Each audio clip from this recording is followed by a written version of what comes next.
ಸಂತ ರವಿದಾಸರ 550ನೆಯ ಜನ್ಮ ಶತಾಬ್ದಿಯ ಅಂಗವಾಗಿ ಉತ್ತರ ಪ್ರದೇಶದಲ್ಲಿ ವಾರಣಾಸಿಯಿಂದ ಅಲ್ಲಿರುವಂತಹ ಮುಖ್ಯಮಂತ್ರಿಗಳು ಯೋಗಿ ಆದಿತ್ಯನಾಥ್ ಅವರ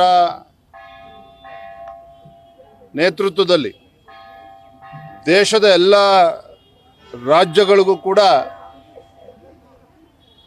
ಈ ಒಂದು ಸಂತ ರವಿದಾಸರ ಜಯಂತಿ ಅಂಗವಾಗಿ ಎಲ್ಲ ಜಿಲ್ಲೆಗಳಿಗೂ ಕೂಡ ಇವತ್ತು ಪವಿತ್ರ ಕಳಸವನ್ನು ತೆಗೆದುಕೊಂಡು ಹೋಗ್ತಾ ಇದ್ದಾರೆ. ಅದೇ ರೀತಿ ಕರ್ನಾಟಕ ರಾಜ್ಯದಲ್ಲೂ ಸಹ ನಮ್ಮ ಕೇಂದ್ರದ ರಾಜ್ಯದ ಉಸ್ತುವಾರಿಗಳಾಗಿರುವಂತಹ ರಾಧಾ ಮೋಹನ್ ದಾಸ್ ಅಗರ್ವಾಲ್ ಅವರು, ಸಹ ಉಸ್ತುವಾರಿಗಳಾಗಿರುವಂತಹ ಸುಧಾಕರ್ ರೆಡ್ಡಿಜಿಯವರು ಎಲ್ಲ ಹಿರಿಯರ ನೇತೃತ್ವದಲ್ಲಿ ಇಲ್ಲೂ ಕೂಡ ಚಾಲನೆ ನೀಡಿದ್ದೇವೆ. ಸಂತ ರವಿದಾಸರ ಒಂದು ಪವಿತ್ರ ಕಳಸವನ್ನು ರಾಜ್ಯದ ಎಲ್ಲ ಜಿಲ್ಲೆಗಳಿಗೂ ಕೂಡ ನಮ್ಮ ಕಾರ್ಯಕರ್ತರು ತೆಗೆದುಕೊಂಡು ಹೋಗ್ತಾರೆ.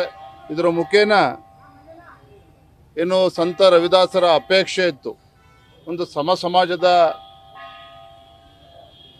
ಸಮಾಜವನ್ನು ನಿರ್ಮಾಣ ಮಾಡಬೇಕು ಅಂತಕ್ಕಂಥ ಕನಸು, ಆ ಒಂದು ಕನಸು ನನಸಾಗ್ತಕ್ಕಂಥ ನಿಟ್ಟಿನಲ್ಲಿ ಒಂದು ಜಾಗೃತಿ ಮೂಡಿಸುವಂಥ ಕೆಲಸ ನಮ್ಮೆಲ್ಲ ಕಾರ್ಯಕರ್ತರು ಎಲ್ಲರೂ ಸೇರಿ ಇವತ್ತು ಮಾಡ್ತಾ ಇದ್ದಾರೆ.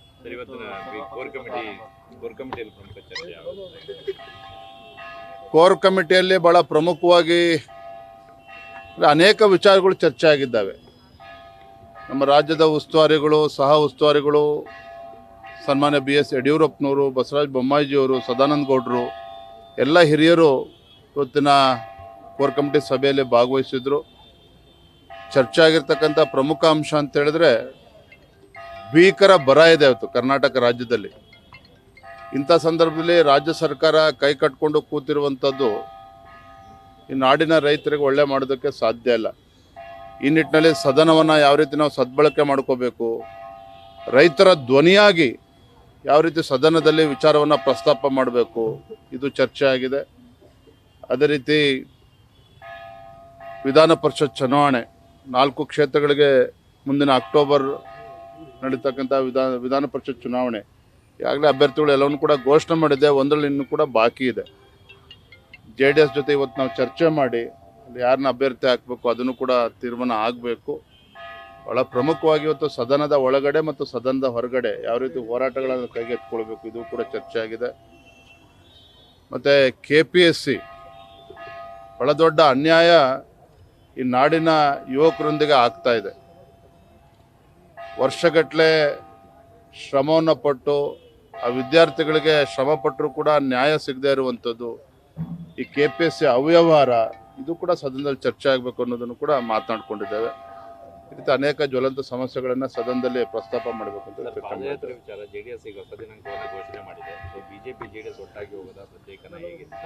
ಯಾವುದೇ ಕಾರಣಕ್ಕೂ ಪಾದಯಾತ್ರೆಗೆ ಗೊಂದಲಕ್ಕೇನು ಖಂಡಿತ ಅವಕಾಶ ಇಲ್ಲ. ನಾನು ಕೂಡ ಮೊನ್ನೆ ದಿನ ಕುಮಾರಸ್ವಾಮಿ ಅವರಿಗೆ ಮಾತನಾಡಿದ್ದೆ. ಈಗಾಗಲೇ ಮತ್ತೆ ದಿನಾಂಕ ಅವ್ರಿಗಾಗಲೇ ಘೋಷಣೆ ಮಾಡಿದ್ದಾರೆ. ಖಂಡಿತ ಅದು ನಮ್ಮಲ್ಲಿ ಏನು ವ್ಯತ್ಯಾಸ ಬರೋದಕ್ಕೆ ಸಾಧ್ಯ ಇಲ್ಲ. ಮಧ್ಯಾಹ್ನ BJP ಮತ್ತು JDS ಒಂದು ಸಭೆಯನ್ನು ಕೂಡ ಕರೆದಿದ್ದೇವೆ. ಮೊನ್ನೆ ಕುಮಾರಸ್ವಾಮಿ ಅವರು ಇರ್ತಾರೆ, ನಮ್ಮ ಕಡೆಯಿಂದ ವಿಪಕ್ಷ ನಾಯಕರುಗಳು ಕೂಡ ಇರ್ತಾರೆ. ಸದನದಲ್ಲಿ ಯಾವ ರೀತಿ ನಾವು BJP ಮತ್ತು JDS ಒಟ್ಟಾಗಿ ಹೋಗಬೇಕು ಮತ್ತು ಪಾದಯಾತ್ರೆ ಬಗ್ಗೆ ಚರ್ಚೆ ಮಾಡ್ತೇವೆ. ಗೊಂದಲ ಏನಿಲ್ಲ. ತಮಿಳುನಾಡು CM ಅವರಿಗೆ ಪತ್ರ ಕೂಡ ಬರೆದಿದ್ದೀರಿ. ಇವತ್ತು ತಮಿಳುನಾಡಿನ ಮುಖ್ಯಮಂತ್ರಿಗಳಿಗೆ ಪತ್ರವನ್ನು ಬರೆದಿದ್ದೇನೆ. ಮೂಲ ಉದ್ದೇಶ ಏನಪ್ಪ ಅಂತ ಹೇಳಿದ್ರೆ, ಕನ್ನಡಿಗರಾಗಿರ್ಬೋದು, ತಮಿಳರಾಗಿರ್ಬೋದು, ಕರ್ನಾಟಕ ಮತ್ತು ತಮಿಳುನಾಡು ಒಟ್ಟಿಗೆ ನಾವು ಅನ್ಯೋನ್ಯವಾಗಿ ಹೋಗಬೇಕಾಗ್ತದೆ. ಮೇಕೆದಾಟು ವಿಚಾರ ಇರ್ಬೋದು, ಕಾವೇರಿ ನದಿ ನೀರಿನ ಹಂಚಿಕೆ ವಿಚಾರ ಇರ್ಬೋದು, ಎರಡೂ ರಾಜ್ಯದ ಮುಖ್ಯಮಂತ್ರಿಗಳು ಮನಸ್ಸು ಮಾಡಿದರೆ ಖಂಡಿತ ಇವೆಲ್ಲವೂ ಕೂಡ ಬಗೆಹರಿಸೋದಕ್ಕೆ ಸಾಧ್ಯತೆ ಇದೆ. ಅನೇಕ ಉದಾಹರಣೆಗಳು ನಮ್ಮ ಕಣ್ಮುಂದಿದೆ. ಹಿಂದೆ ಯಡಿಯೂರಪ್ಪನವರು ಮುಖ್ಯಮಂತ್ರಿಗಳಾಗಿದ್ದಾಗ ಸರ್ವಜ್ಞ ಮತ್ತು ತಿರುವಳ್ಳುವರ್ ಇಶ್ಯೂ ಎಷ್ಟು ದಶಕಗಳಿಂದ ಹೋರಾಟಗಳಾಗ್ತಾ ಇತ್ತು. ಅನೇಕರು ಪ್ರಾಣವನ್ನು ಕೂಡ ಕಳೆದುಕೊಂಡಿದ್ರು. ಆದರೆ ಸಮಸ್ಯೆ ಇತ್ಯರ್ಥ ಯಾವಾಗಾಯಿತು?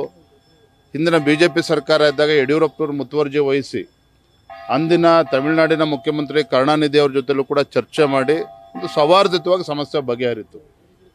ಹಾಗಾಗಿ ನಮ್ಮೆಲ್ಲರ ಅಪೇಕ್ಷೆ ಇರುವಂಥದ್ದು ಮೇಕೆದಾಟು ಸುಪ್ರೀಂ ಕೋರ್ಟ್ ಒಂದು ಕಡೆ ತೀರ್ಪು ಕೂಡ ಕೊಟ್ಟಿದೆ.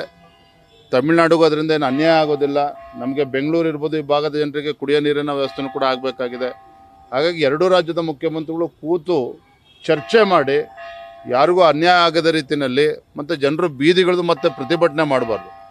ಆ ರೀತಿ ಒಂದು ಸರಿಯಾದ ರೀತಿ ಒಂದು ತೀರ್ಮಾನವನ್ನು ಮಾಡಲಿ ಅನ್ನುವ ನನ್ನ ಆಶಯವನ್ನು ವ್ಯಕ್ತಪಡಿಸಿದ್ದೇನೆ. Thank you. ಇಂದು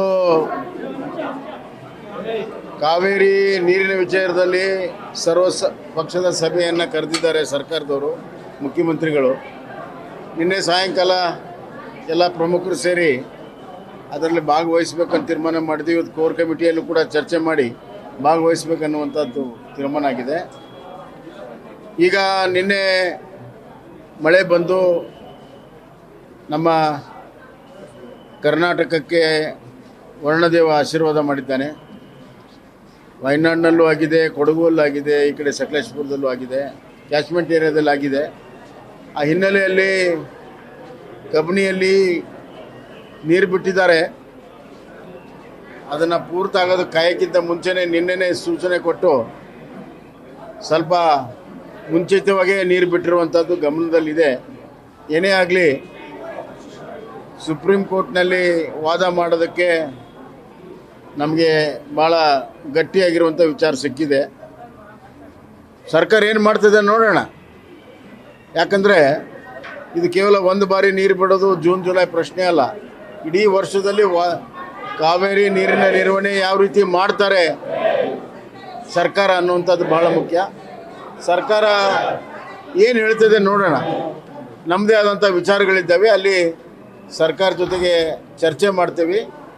ಆದರೆ ಒಂದೇ ಒಂದು ಮಾತು, ಸರ್ಕಾರ ಯಾವುದೇ ನಿರ್ಣಯ ತೆಗೆದುಕೊಂಡರೂ ಕೂಡ ಕರ್ನಾಟಕದ ಕುಡಿಯೋ ನೀರಿನ ಹಿತಾಸಕ್ತಿ, ಬೆಂಗಳೂರಿನ ಕುಡಿಯೋ ನೀರಿನ ಹಿತಾಸಕ್ತಿ, ಮಂಡ್ಯ ಮೈಸೂರಿನ ಕುಡಿಯೋ ನೀರು ಮತ್ತು ನಮ್ಮ ಮುಂಗಾರು ಬೆಳೆಗೆ ಏನು ನೀರನ್ನು ಯಾವ ರೀತಿ ಸುರಕ್ಷಿತ ಮಾಡ್ತಾರೆ ಅನ್ನುವಂಥದ್ದು ಭಾಳ ಮುಖ್ಯ.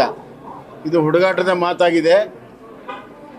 ನಾವು 9,500 ಕೇಳಿದ್ರು, ನಾವು 3,000 ಕೇಳಿಸಿದ್ವಿ. ಅದೇನು ಭಾಳ ದೊಡ್ಡ ಸಾಧನೆ ಅನ್ನೋಂಗೆ ಬಿಂಬಿಸುವಂಥದ್ದು ಕರ್ನಾಟಕದ ಧೋರಣೆ ಸರಿಯಲ್ಲ. ಇನ್ನು ರೈತರಿಗೆ ಇನ್ನೂ ಒಂದು ಹನಿನೂ ಕೂಡ ನೀರು ಬಿಟ್ಟಿಲ್ಲ, ಅದು ಭಾಳ ಮುಖ್ಯ. ರೈತರಿಗೆ ಕೆನಲ್ಗೆ ನೀರು ಬಿಟ್ಟು ಕುಡಿಯೋ ನೀರಿಗೆ ಸುರಕ್ಷತೆ ಮಾಡಿದಾಗ ಅದು ಒಂದು ರೀತಿಯಲ್ಲಿ ಹೇಳ್ಕೋಬೋದು. ಆದರೆ ಏನೂ ಇಲ್ಲದೇ ಒಂದು ಹನಿ ನೀರು ಬಿಡದಿರುವಂಥ ಸಂದರ್ಭದಲ್ಲಿ ಸಾಧನೆ ಅಂತ ಬಿಂಬಿಸುವಂಥದ್ದು ಸರಿಯಲ್ಲ. ಈಗ ಇಷ್ಟೇ ಹೇಳ್ತೇನೆ, ಅಲ್ಲಿ ಸರ್ಕಾರದ ವತಿಯಿಂದ ಏನು ಪ್ರಪೋಸಲ್ ಬರ್ತದೆ ಅದನ್ನು ನೋಡಿಕೊಂಡು ಮುಂದೆ ಅಲ್ಲಿ ಮಾತಾಡಿದ ಮೇಲೆ ಮತ್ತೆ ಮಾಧ್ಯಮದಲ್ಲಿ ತಮ್ಮ ಹತ್ರ ಮಾತಾಡಿ. ನ್ಯೂಸ್ ಫಸ್ಟ್ ನಿರ್ಭೀತಿಯಿಂದ ನಿಮ್ಮ ಪರವಾಗಿ.